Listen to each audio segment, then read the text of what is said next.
Bonjour à tous, je vous invite à écouter l'extrait de l'épisode que je vais publier dimanche. C'est un petit aperçu de la discussion que j'ai menée avec mon invité qui est, je ne vous le cache pas, absolument passionnante. Bonne écoute et à dimanche pour entendre l'intégralité de l'épisode.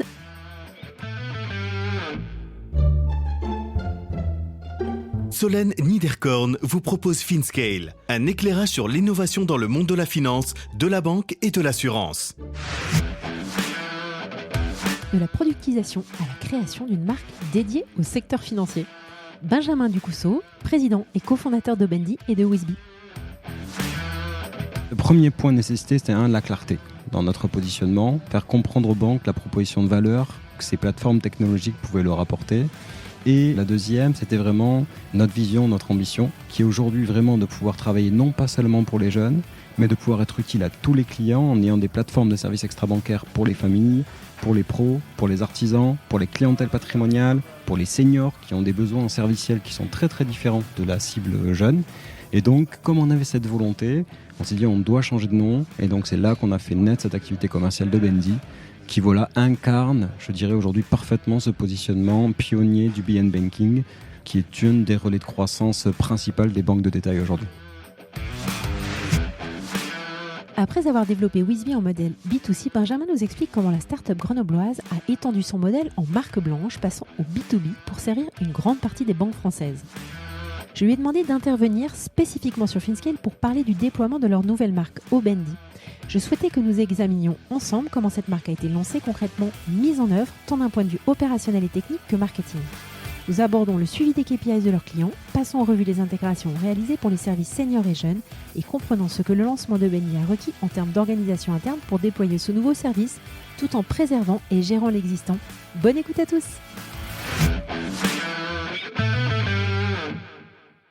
Bonjour à tous, bonjour Benjamin. Bonjour. Heureuse de te retrouver enfin, ça fait 2 ans qu'on essaie de se voir. Non, j'exagère pas quand même 2 ans, mais on y a eu quelques ratés, ça y est, on y est. Merci de nous accorder du temps pour parler de Wizbee et d'Obendi, particulièrement d'Obendi. Est-ce que tu pourrais, s'il te plaît, te présenter à notre audience ? Oui, moi aussi, pareil. Un plaisir très partagé de te retrouver aujourd'hui. Donc moi, Benjamin, je suis cofondateur et président d'un groupe qui s'appelle Wizbee, depuis maintenant un peu plus d'une dizaine d'années, que j'ai cofondé avec Aymeric et Romain, 2 amis, toujours passionnés, investis dans l'aventure, à la sortie de notre école. Qui était Subdeco Grenoble, c'est ça, non ? Tout à fait. Tu vois, je m'en souviens. C'est ça. Est-ce que tu pourrais, avant qu'on parle d'Obendi, nous faire un petit panorama de ce que vous faites au sein du groupe, ce que vous avez mis en place dans les grandes lignes ? Oui, mais bien sûr, avec plaisir. Donc, effectivement, peut-être pour les auditeurs, ça me semble important.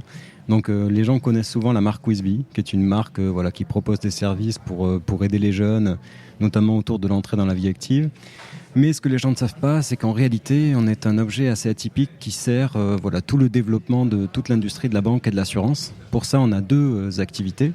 D'abord, on utilise notre audience, donc les jeunes qui utilisent nos services Wizbee, pour pouvoir permettre aux banques d'ouvrir des comptes bancaires sur cette audience. Donc, on a à peu près 250 comptes bancaires qui sont ouverts par jour. Et dans un autre côté, on a créé une infrastructure technologique sous la marque d'Obendi, dont on va parler tout à l'heure, qui permet à ces établissements bancaires de pouvoir proposer des services qui sont des services extra-financiers auprès de tous leurs clients, donc là les jeunes et les moins jeunes, tout en ayant un lien avec vraiment le développement de leur cœur business. Donc d'un côté la marque pour les jeunes, mais en réalité un objet au service du développement de la banque et de l'assurance. Et tout notre modèle économique a été construit sur ça. Top, dès le départ. Non, pas du tout. Voilà. Est-ce que tu pourrais revenir sur les débuts de Wizbee ? Moi, je trouvais intéressant qu'on revienne un petit peu sur ces débuts-là, que j'avais creusé avec toi d'ailleurs dans un épisode Banque Populaire sur le podcast Escale Aventure d'entrepreneur. Exactement. Donc écoute, oui, nous on a créé notre première idée de départ à la sortie de l'école avec Aymeric et Romain. Elle était autour de l'entrepreneuriat pour les jeunes, pour être très, très honnête. Donc voilà, on voyait que les jeunes avaient envie d'entreprendre, mais finalement, on voyait qu'il y avait très peu de rencontres qui se faisaient entre les différentes formations et donc ils n'arrivaient pas à le faire. Donc on s'est dit, on va créer un service, une plateforme pour pouvoir aider les jeunes à se rencontrer et entreprendre des projets de création d'entreprise.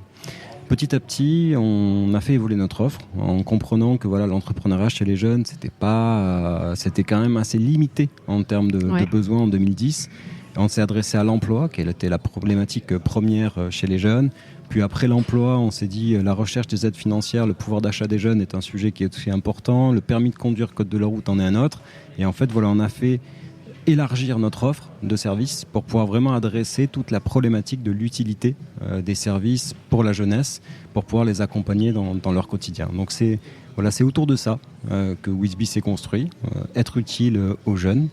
Et on a construit comme ça pendant peut-être 3-4 années l'offre de services, jusqu'à arriver à un moment où on réfléchissait un peu à notre problématique de monétisation, et où on a fait une rencontre, donc peut-être je vais te parler, avec un banquier qui vraiment nous a fait comprendre qu'il y avait un pain point qui était très fort chez la banque, que ce pain point c'était vraiment l'attrition au moment de l'entrée dans la vie active, qu'ils avaient beaucoup de jeunes qui ouvraient des comptes bancaires grâce à leurs parents quand ils étaient petits, et puis finalement quand ils étaient en âge de s'envoler par eux-mêmes, ils s'envolaient vraiment, et pour la banque ça avait un impact qui était assez négatif. D'accord, donc ça a été cette rencontre, et à l'issue de cette rencontre, qu'est-ce que vous avez construit alors ? Et donc à l'issue de cette rencontre, c'était d'ailleurs, s'il m'écoute, il y a Jean-Philippe, directeur général du Crédit Agricole Pyrénées-Gascogne, puis son successeur Jean-Paul Mazoyer, grâce à qui on a pu créer ça. On a proposé, alors que nous on avait des services mais qui étaient non monétisés pour les jeunes, on a proposé de construire une plateforme pour pouvoir permettre aux jeunes, clients du Crédit Agricole Pyrénées-Gascogne, premiers clients, de pouvoir accéder à des services utiles pour eux, comme des cours en ligne, comme un outil pour apprendre des langues étrangères, comme un outil de révision du code de la route, qui pouvaient y accéder gratuitement grâce à leur banque, en complément de leur offre bancaire. Voilà notre donc idée. brandé Crédit Agricole. Brandé Crédit Agricole, plateforme de service complètement en marque blanche. Et ça a été vraiment...